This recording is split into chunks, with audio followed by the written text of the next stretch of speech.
ตอนที่ 6 จะพาไปชมขั้นตอนวิธีการเจาะช่องปืนแถวแรกของเรือรบหลวง Sovereign of the Sea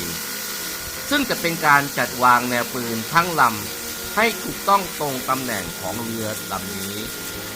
สวัสดีครับผมชเวงโลดเจริญสุขเกษมหรือในแบรนด์ของชเวงชิปโมเดลเพื่อไม่ให้เสียเวลาไปชมเนื้อหาขั้นตอนการผลิตกันเลยและอย่าเพิ่งปิดคลิปไปไหนเพราะช่วงท้ายคลิปจะมีรูปแบบเรือสวยๆที่มีความอลังการมาให้ชมกัน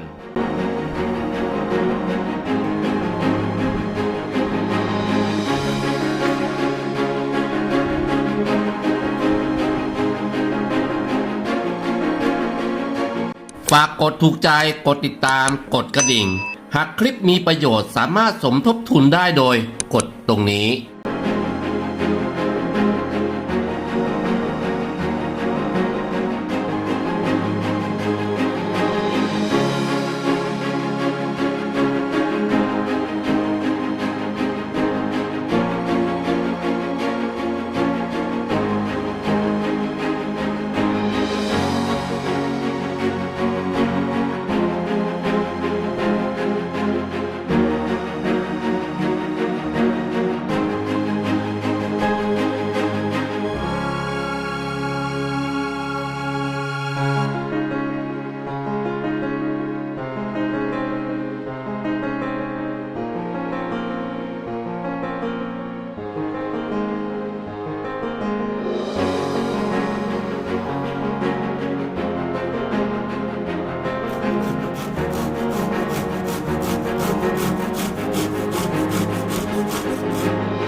เราก็จะได้แนวปืนแถวแรกของเรือรบหลวง Sovereign of the Sea เสร็จสิ้นเป็นที่เรียบร้อย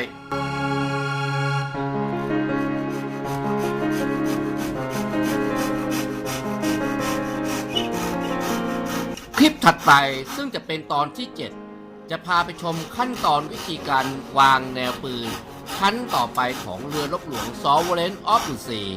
ซึ่งจะมีขั้นตอนการผลิตอย่างไรนั้นต้องติดตามชมกัน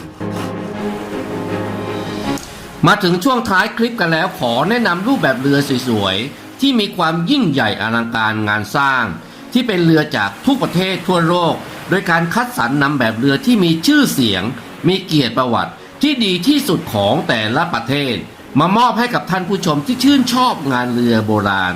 โดยทางชเวงชิปโมเดลมีรูปแบบเรือที่สุดอลังการกว่า100รูปแบบเรือที่ทางทีมงานของชเวงชิปโมเดลสามารถผลิตตามต้นแบบด้วยความละเอียดปราณีตถูกต้องได้สัดส่วนเสมือนเรือจริงๆทุกประการโดยการควบคุมดูแลการผลิตจากครูช่างอย่างเชเวงชิปโมเดลทุกขั้นตอนหากท่านผู้ชมสนใจในงานเรือโบราณสามารถติดต่อได้ตามเบอร์ 089-991-2901 ได้เลยนะครับฝากกดถูกใจกดติดตามกดกระดิ่งหากคลิปมีประโยชน์สามารถสมทบทุนได้โดยกดตรงนี้เพื่อเป็นพลังกำลังใจในการทำคลิปต่อไป